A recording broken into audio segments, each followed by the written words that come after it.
Christian apologists, especially Kant and Eric Hovind, love to use the theory of entropy to try to argue against evolution. They argue that since the law of entropy says that order in the universe is always decreasing, evolution, which says that order increases, is therefore impossible, and that life is only possible in an entropic universe with the help of supernatural intervention. Now, a lot of people who use this argument simply don't understand that it only applies to closed systems in which no energy is being inserted, and they don't realize that Earth is an open system that is always gaining energy from the sun. But then you'll hear some Christian apologists say, but the universe as a whole isn't an open system. The universe as a whole doesn't have energy being fed into it. And people who make this argument seem to think that the law of entropy says that no order can ever increase in any part of the universe ever at any time. But this is a misunderstanding of the law of entropy. The law of entropy does not say that order can never increase. It just says that the net amount of order always decreases. Even in the process of evolution, when you subtract all of the order that's lost in that process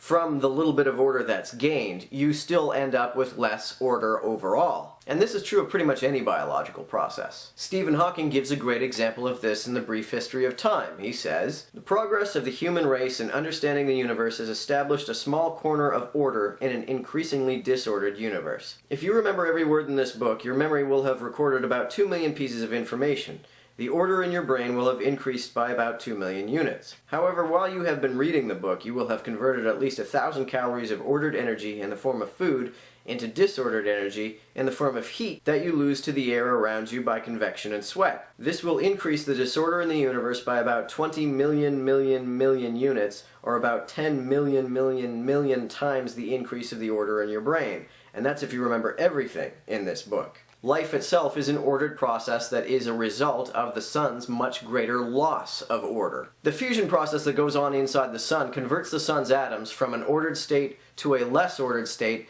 giving off energy as light and heat. This is an entropic process. So what would happen to life if entropy were to go into reverse? Well, instead of food being broken down by organisms, the nutrients that you got from your food would be ripped from your tissues, reordered and reconstituted in your stomach, and then regurgitated, eventually killing you. All of the light and heat that the sun gives to the earth would be sucked from the earth back into the sun and reconstituted into the sun's atoms. This, of course, would kill all life on earth. So Christian apologists who say that life is not possible in an entropic universe, they have it completely backwards. Not only is life possible in an entropic universe, life is only possible in an entropic universe.